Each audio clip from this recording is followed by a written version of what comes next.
Ne partez pas. Comme je vous le disais en début de séance, il y a une table ronde pour accompagner la projection de ce film.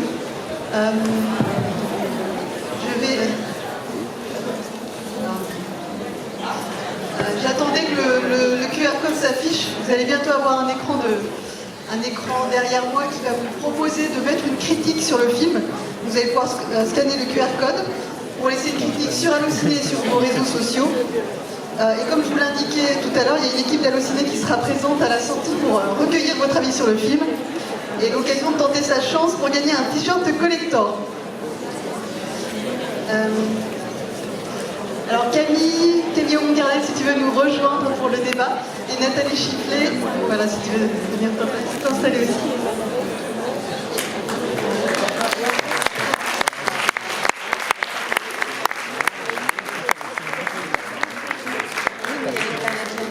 Je sais pas. Camille va nous rejoindre.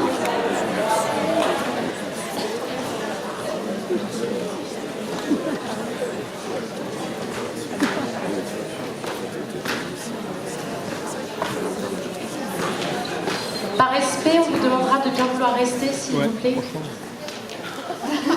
pour la rencontre. Merci.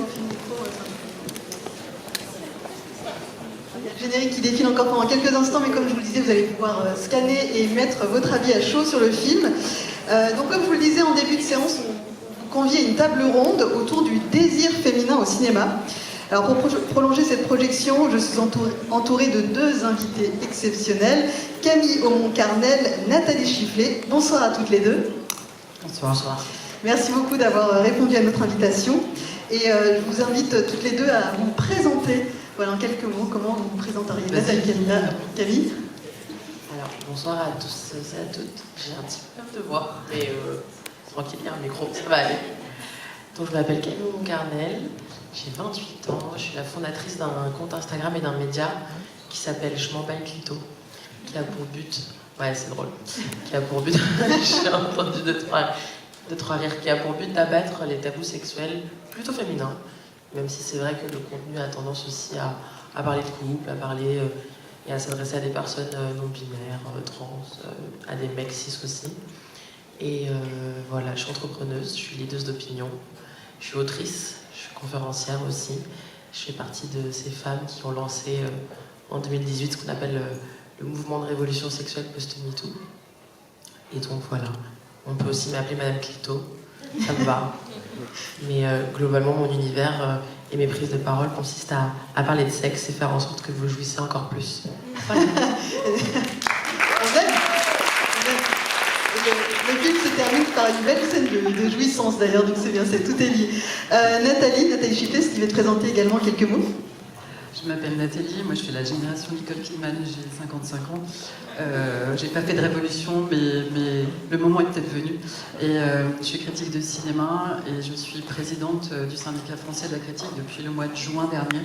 Et je suis assez contente que ce soit une femme qui soit à la tête de la présidence et je porte des sujets féminins et on va en parler, et notamment le changement du regard sur les femmes au cinéma. Tout à fait. Donc 3 femmes pour parler de ce film, et je me présente à mon tour puisque tout le monde dit son âge. Moi j'ai 42 ans et donc je suis Brigitte Baronnet, journaliste pour Allociné, et je suis très heureuse d'animer cette table ronde où on va donc rebondir sur le film, mais aussi parler plus largement d'érotisme et de sexualité joyeusement. Alors pour commencer directement en lien avec le film, on a évidemment envie de parler des acteurs, actrices. Un casting assez incroyable. Alors Nicole Kidman qu'on ne présente plus, Eyes Wide Shut, Moulin Rouge, les autres. Elle a eu un prix d'interprétation à Venise, comme je vous le disais tout à l'heure, pour ce rôle. Elle a aussi eu un prix à Cannes, à Berlin. Ça fait partie de ces rares actrices à avoir eu les prix dans les 3 principaux festivals. Et Harris Dickinson, vous vous souvenez peut-être de lui dans Sans filtre, la Palme d'Or de 2023. On l'a vu aussi dans Iron Claw. Et il a fait un peu de cinéma indépendant aussi. Mais voilà, tous les deux sont... Voilà, comment dire, ils impriment la pellicule véritablement. Alors déjà, je voulais vous demander à toutes les deux, pourquoi ce casting, selon vous, fonctionne aussi bien? En quoi ce sont des choix forts? Et peut-être Nathalie, commence avec toi sur Nicole Kidman. Comme vous avez vu le film, voilà, vous aviez forcément apprécié sa performance. Et je trouve que tout Kidman est là dans ce film. C'est-à-dire que c'est une actrice qui a toujours pris beaucoup de risques, qui ose des choses, qui est audacieuse et qui n'a pas peur aussi de montrer son corps. Elle a 57 ans, quand je disais que je suis la génération de Kidman, puisque j'ai 2 ans de moins. Et je pense que c'est important aussi qu'on voit des actrices... alors elle est australienne d'origine, mais maintenant elle est américaine, dans le cinéma anglo-saxon, qui prennent des risques. Et je pense qu'il se passe quelque chose si certains d'entre vous ont vu The Substance avec Demi Moore. Pareil, c'est la même génération. Et je trouve ça très important qu'on change le regard sur les femmes, et notamment les quinquas. Et en tout cas, voilà, je trouve que ça résume parfaitement les choix audacieux de Nicole Kidman au cours de sa carrière, qui a déjà joué dans des films un peu troubles, parce que quand elle avait 50 ans, elle était, je ne sais pas si vous l'avez vu, dans Les Proies de Sofia Coppola, où elle était confrontée à d'autres actrices, notamment Elle Fanning, qui séduisaient Colin Farrell. Et le film a vu le prix de la mise en scène en 2017 à Cannes. Et donc là aussi, elle jouait de séduction, et on pensait qu'à 50 ans, on pouvait encore séduire. C'est rassurant. Camille, tu souhaitais parler de Harris Dickinson, qui lui aussi a... Est-ce qu'on peut parler de ce dos, s'il vous plaît? Putain de merde. Est-ce qu'on voit, il y a une capta? Ok, alors, bien sûr, donc les enjeux politiques. Oui, je voulais parler de lui pour plusieurs raisons. Déjà, je trouve qu'il fait partie de toute cette génération d'acteurs. Je pense aussi dedans, je peux inclure des acteurs comme Paul Mescal aussi dans Normal People, qui finalement restent des hommes et incarnent des hommes cis et hétéros, répondent parfaitement au code de ce qu'on attend aujourd'hui d'un homme alpha et de l'hétéronormativité, et pour autant maîtrisent les codes du consentement, et pour autant peuvent parler de safe word, et pour autant... Et donc j'ai l'impression qu'au cinéma, et moi du coup ma génération, je sais que ça me fait vachement bien, on est passé de voir des personnages masculins où on se disait ok, j'ai pas du tout envie que ça soit mon mec, à des acteurs où on se dit ok, là peut-être que le mythe du prince charmant se concrétise et on a envie d'y aller. Donc je trouve que ça raconte aussi quelque chose de peut-être un début de révolution sexuelle qui est plutôt peut-être masculine, de la déconstruction de la masculinité toxique, des enjeux de virilité aussi. Ça a l'air d'être un mec qui est plutôt bien dans ses basques. Et ouais, je trouve que ça fait du bien, et c'est assez à l'image de ce que la société est en train de devenir. Alors on a pas mal parlé d'âge, voilà, on s'est présenté par nos âges. C'est un point important de ce film. Donc Nicole Kidman est la plus âgée dans ce couple, je ne sais pas si on doit employer ce terme. Qu'est-ce que ça vous inspire à toutes les deux, cette différence d'âge, et quel rapport ça installe entre eux? D'abord, c'est un regard que l'on... Alors la réalisatrice, c'est une femme, et je pense que c'est pas anodin. Moi, si je parle de mon âge, c'est que je me suis construite avec des représentations qui étaient tout autres, c'est-à-dire que c'était un regard masculin sur les femmes. Et je trouve que là, on assiste vraiment, je pense que ça parle de notre époque, on se déconstruit, en fait, on déconstruit nos représentations, le regard qu'on a sur les femmes, et aussi le changement des rapports hommes-femmes. Est-ce que ça... En fait, moi, je n'ai pas l'impression que ce soit l'âge qui raconte quoi que ce soit, c'est plutôt, j'ai l'impression, le genre. Et en général, on a plutôt l'habitude d'avoir le grand CEO du CAC 40 qui couche avec sa stagiaire. Et moi, pour le coup, à l'écran, c'est vrai que c'est la première fois que je vois cette dynamique plutôt inverse. Je trouve que le fait que ça soit traité aussi par une femme, ça apporte énormément de profondeur dans tous ces sujets, et énormément de nuances. Moi, j'ai trouvé que chacun des sujets, que ce soit le pouvoir, que ce soit la famille, que ce soit les enfants, que ce soit l'amour, que ce soit la simulation, était toujours traité avec énormément de nuances. La capacité à représenter à l'écran toutes les contradictions, j'ai trouvé ça fou. Et assez rassurant aussi. Mais je trouve que toute cette dynamique entre eux ne peut absolument pas être décorrélée de la notion de pouvoir qui est cruciale, et la notion de cadre aussi professionnel. Et quand on a... Oui, et d'ailleurs, Alina, la réalisatrice, cite toujours Oscar Wilde dans ses interviews en disant « le sexe, c'est du pouvoir ». Quand on a préparé cet entretien, il y a le terme de cadre qui est revenu régulièrement, le cadre du travail, le cadre dans cette relation, voilà, le fait d'instaurer des règles aussi entre eux. Est-ce que vous pouvez me parler justement de ce terme de cadre, à quel niveau il résonne en vous? Je ne sais pas s'il résonne en nous, mais en tout cas, on voit que leur relation se passe sur le lieu de travail, qu'ensuite ça interfère sur le cadre familial.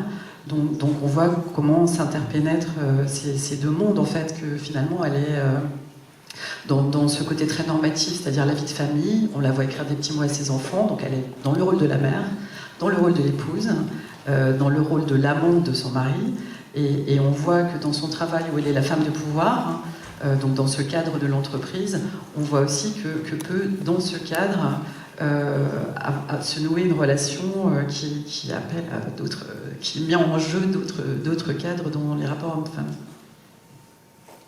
Moi, j'ai l'impression qu'ils ont un peu construit le truc à l'envers, c'est-à-dire qu'ils se sont d'abord lancés dans le truc, et après ils se sont posé la question de comment on fait.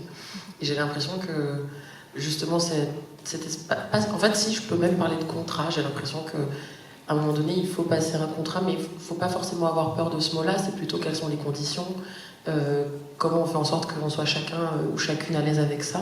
Et moi, j'ai l'impression qu'ils ont réussi à affiner les conditions, entre guillemets, de ce contrat en transgressant le cadre.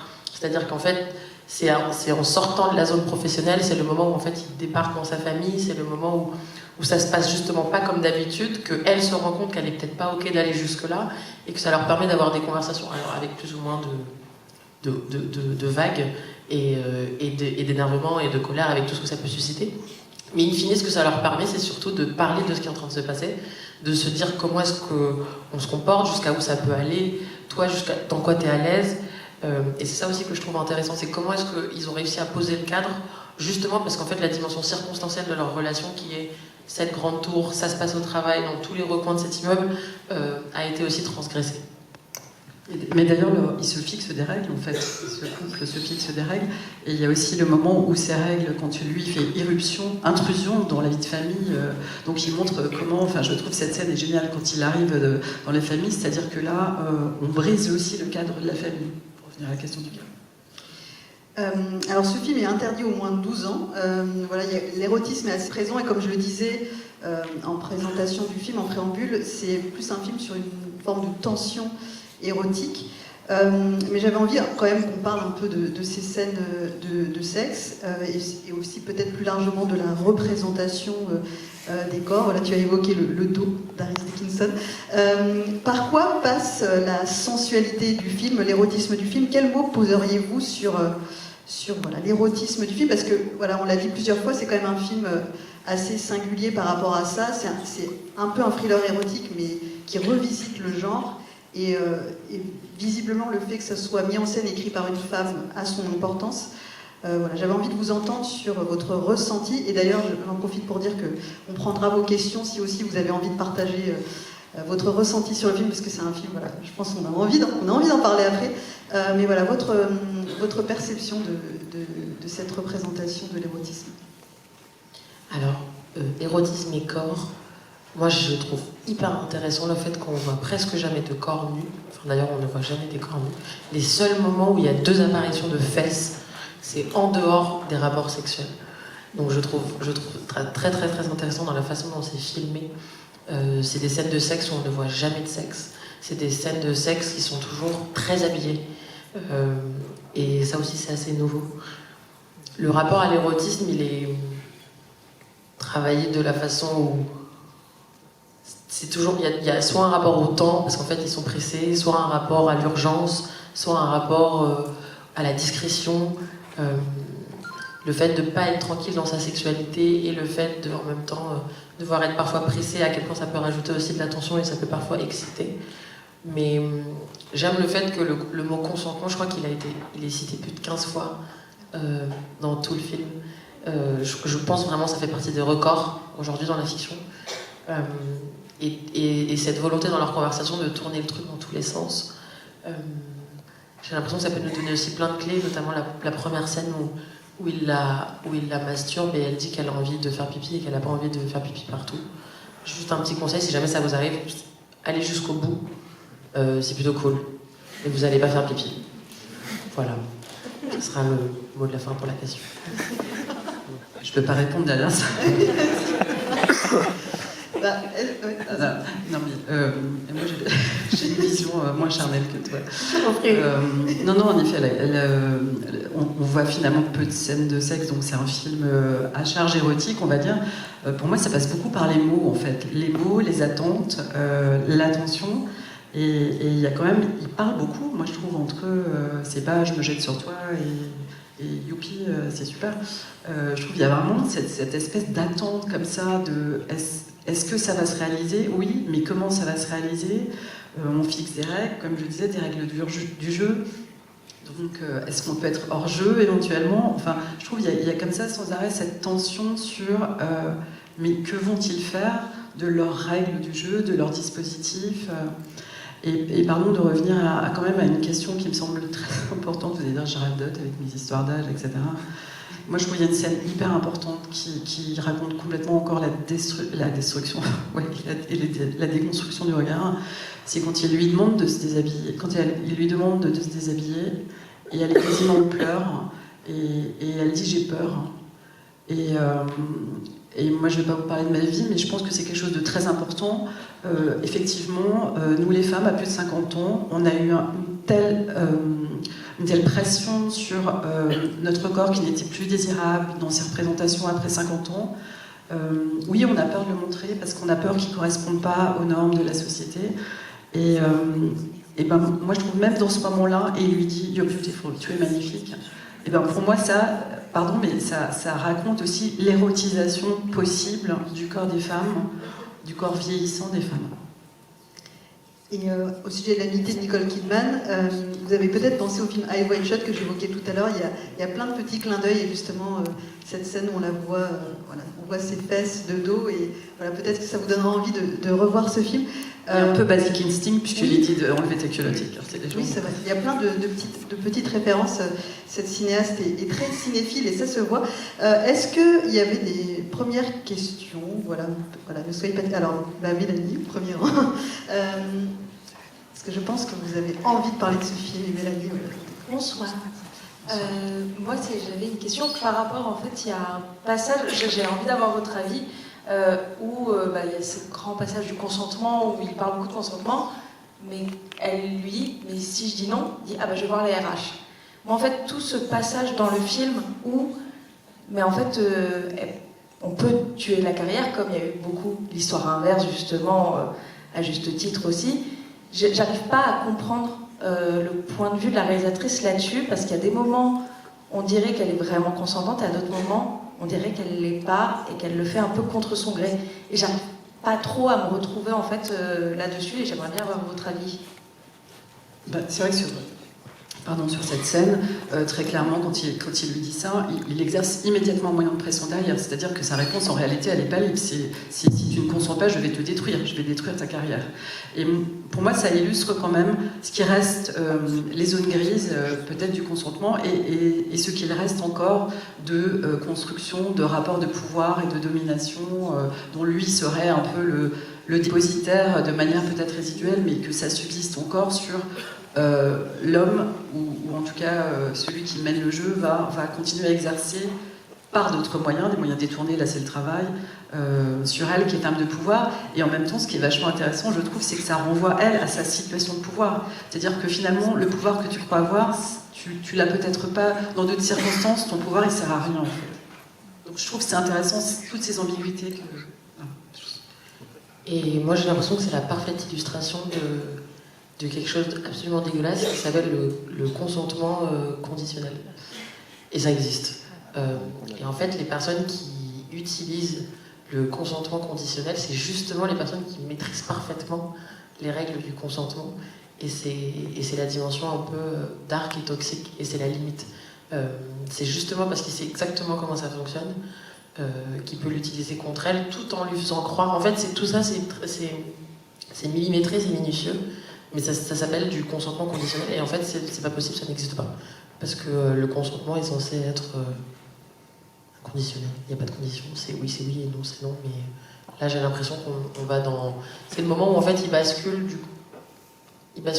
du consentement au pouvoir et à la domination, Et consentement avec domination, c'est pas possible. Et on ne peut pas appliquer les règles du consentement quand il y a des enjeux de pouvoir. Quand il y a des enjeux de domination, ça ne marche que sur un principe d'égalité.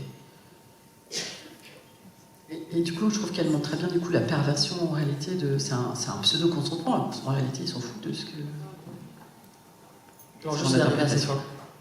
Quitte à utiliser le consentement et les codes parfaits de l'homme déconstruit. Et on en connaît un. Je crois classique shit, quoi. Est-ce qu'il y a d'autres questions? Alors, au deuxième rang et au quatrième rang, deux messieurs. Bonsoir. Alors, je suis vraiment très surpris. J'ai vraiment l'impression de ne pas avoir vu le même film du tout que vous, en fait. C'est intéressant. Moi, j'ai donc 48 ans. Tout le monde a dit son âge. Et en fait, MeToo, ça a quoi? C'était en 2012, c'est ça? Ça a plus de 2017 d'années. Et en fait, on nous a totalement déconstruit. Les hommes, on nous a appris justement à changer de comportement, tout ça et tout. Et en fait, moi, ce que j'ai vu dès le départ, dès la scène du chien, c'est un pervers manipulateur, en fait. Et tout le long du film, j'ai vu un pervers manipulateur. J'ai vu des flags partout. Enfin, moi, je m'intéresse beaucoup à la question. D'ailleurs, je te suis et tout. Je regarde vraiment tout ça et tout avec intérêt. Et du coup, moi, j'étais gêné tout le long du film parce que pour moi, il a complètement manipulé de bout en bout. Et même à la fin, c'est à lui qui pense. C'est à lui qui pense. Et on imagine que si demain il revient, tout repart comme. Il n'y a plus rien qui tient, quoi. Et donc, voilà, même moi, j'ai l'impression que vous trois aussi, vous avez été totalement séduits par l'acteur et Alors, plus réaliste. S'il était là, bon. Reprenons les choses de façon pragmatique. Je reprends ma casquette de féministe. En fait, je ne sais pas si on peut parler de pervers ou si on peut parler de dynamique perverse. Non, mais parce que j'ai l'impression qu'ils les deux sont dedans, en fait. Là, pour le coup, j'ai pas forcément l'impression qu'elle soit à un niveau d'emprise qui fait que c'est lui le pervers et elle la victime. J'ai l'impression que les deux nourrissent d'une certaine façon cette dynamique et du coup, j'entends, mais du coup, j'ai du mal à parler de lui pervers, mais plutôt de dynamique perverse entre les deux.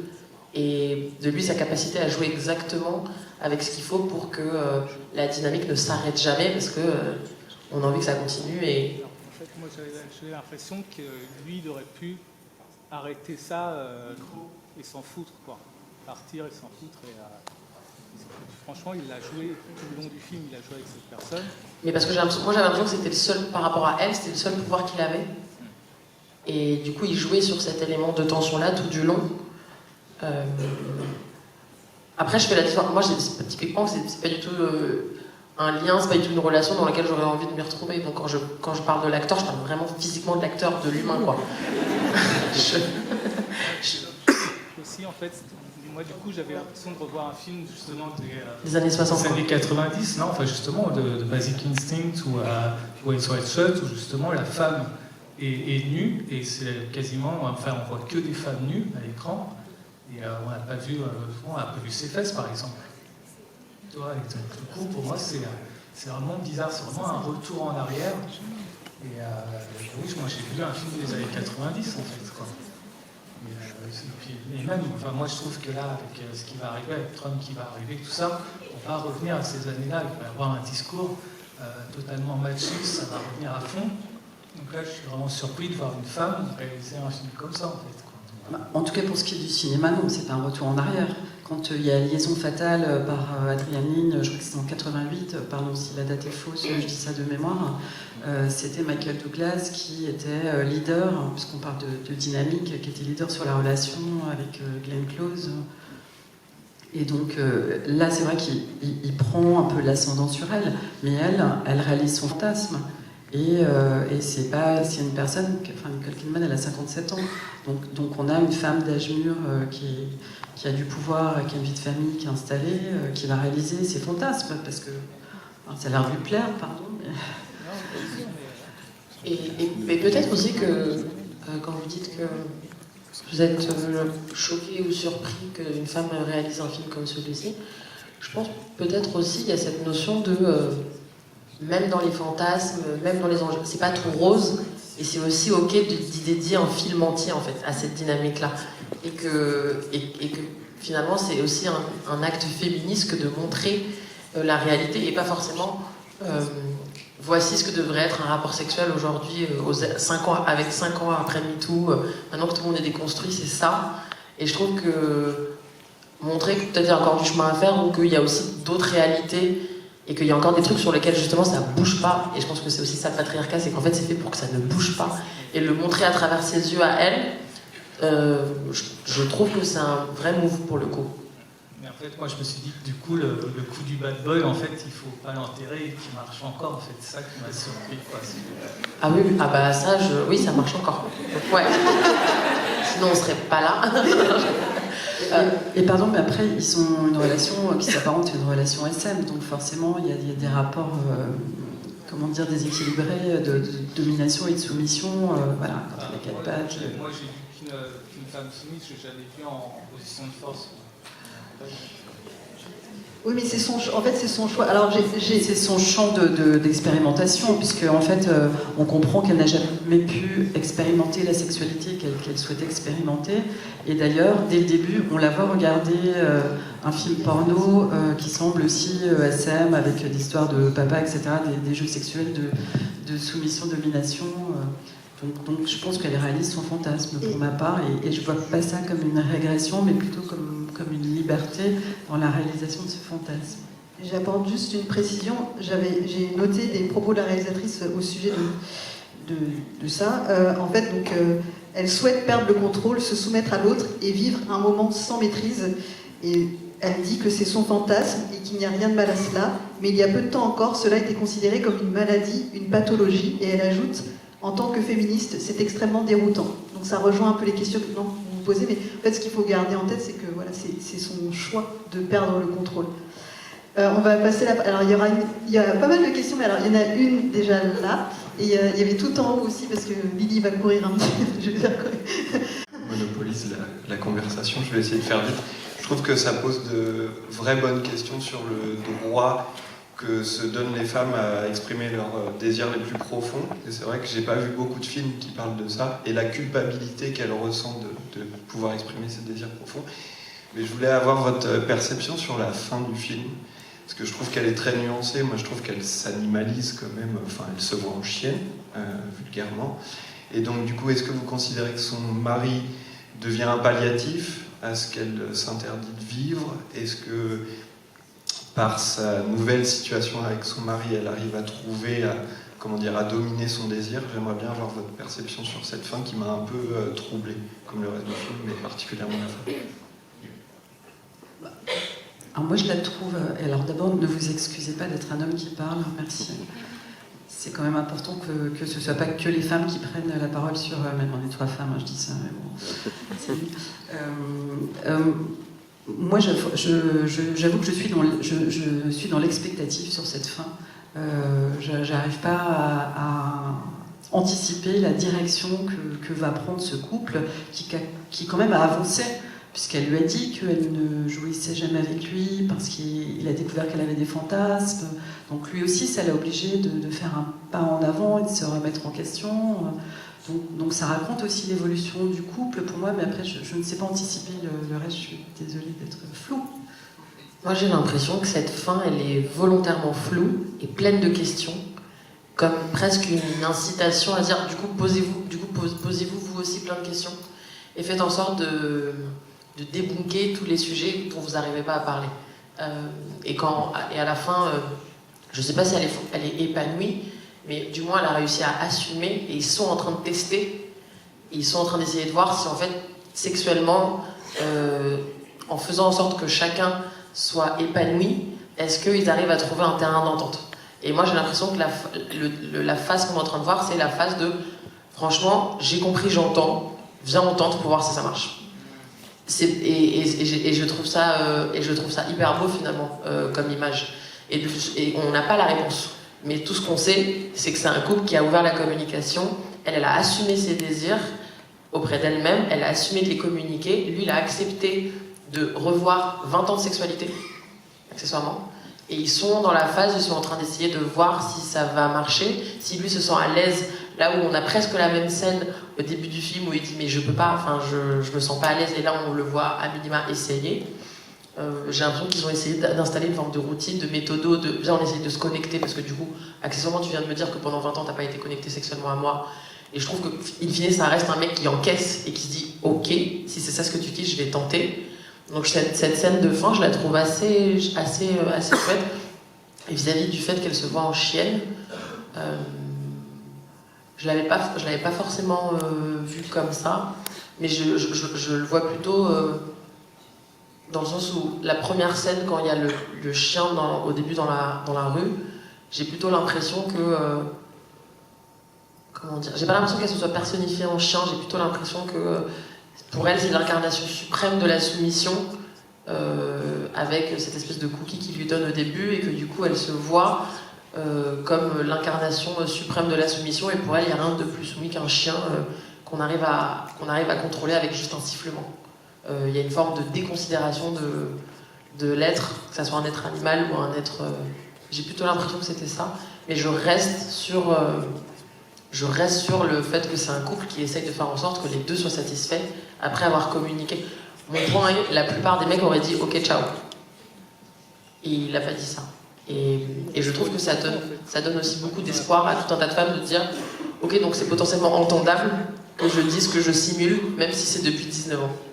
Et c'est ça que je disais quand je disais il y a plein de messages vis-à-vis de ça, vis-à-vis du squirt aussi pendant la scène de masturbation. C'est des messages comme ça qui sont subliminaux et que je trouve hyper forts. Et potentiellement dans la salle, il y a des femmes qui se disent ok, du coup je pense que je vais lui dire, parce que sur un malentendu, il entend et il essaye de trouver des solutions. Et juste, du coup, je me permets de rebondir sur la question que vous posiez tout à l'heure, en disant j'ai l'impression que c'est un retour en arrière. Et précisément, je trouve que cette fin ouverte sur le couple est vraiment très contemporaine et très moderne. C'est plus la vision du couple par la fidélité, et notamment la fidélité sexuelle. Et donc, ça ouvre le couple à d'autres possibilités. Et d'ailleurs, j'en profite juste pour dire que j'aime beaucoup le personnage de la fille qui montre le polyamour. Ça, c'est très contemporain aussi. Mais oui. Il y avait plusieurs questions, alors peut-être ici, puisque tu es à côté. Voilà. Ouais. Oui, ici. Déjà, merci pour les questions qui ont répondu à une bonne partie. Moi, je voulais remercier vraiment ce film de, au contraire, pouvoir normaliser le fantasme féminin qui, parfois, est d'être une chienne. Moi, tout le film m'a plu, je me suis reconnue à plein d'endroits, et je trouve qu'au contraire, ça équilibre les choses, parce que si le fantasme, c'est d'être soumise, et que l'homme le respecte, mais finalement, ça fait plaisir. Donc, c'est un point, quoi. C'est un bon point. Et par rapport à la fin, moi, titre personnel, je la trouve utopique, parce que transformer un amour de plusieurs années, pouvoir y intégrer les fantasmes les plus fous, où au départ elle se couvrait la tête parce qu'elle n'osait même pas expliciter son fantasme comme ça, et qu'à la fin ils arrivent à intégrer ce fantasme dans leur couple. Moi je trouve ça utopique. À titre personnel, j'y croyais pas trop, et là je me dis il y a une brèche, peut-être que c'est possible.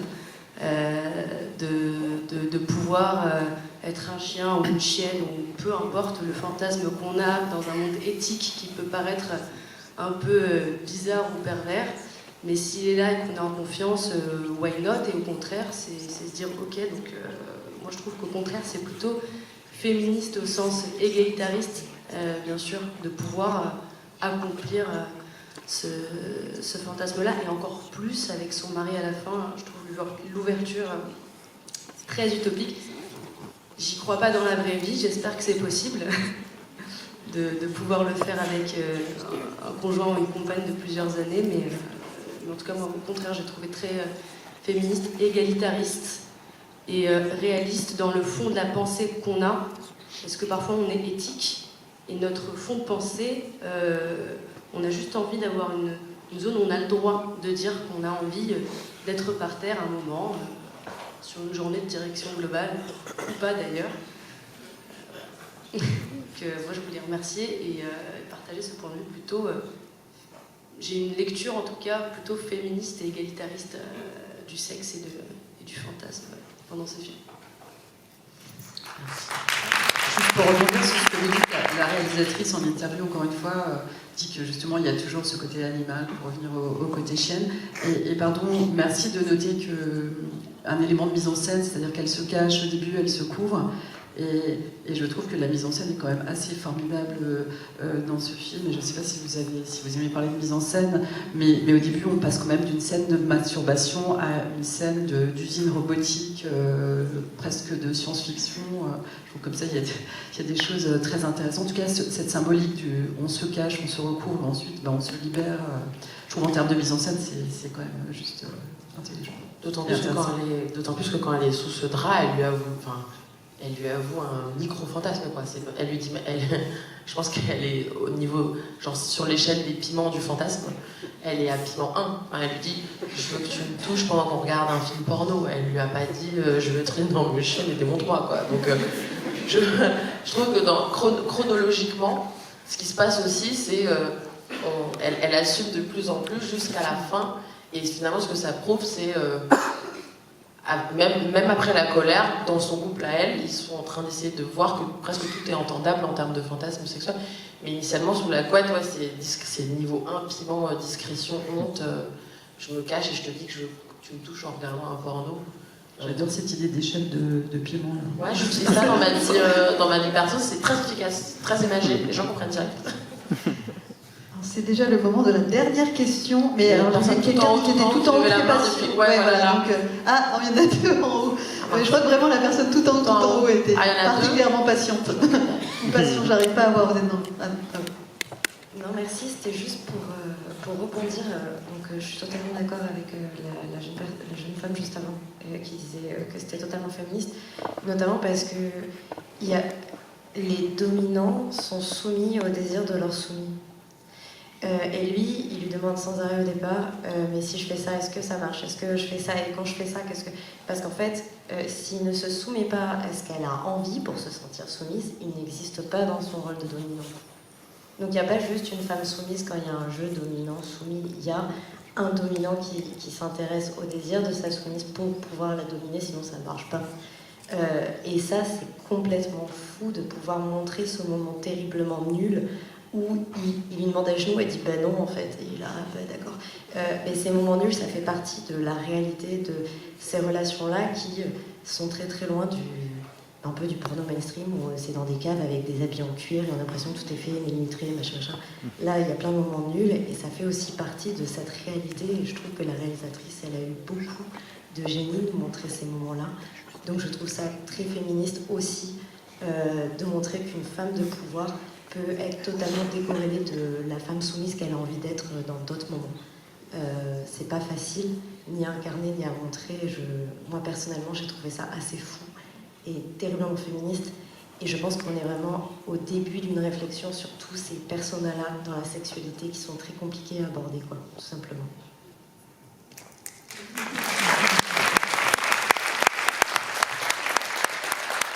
Et bien, ça sera le mot de la fin, sauf si vous vouliez ajouter un dernier petit mot, toutes les deux. Moi, je trouve cette conclusion très bien. Merci beaucoup. Merci Nathalie Ficlet et Camille Aumont-Carnel. Merci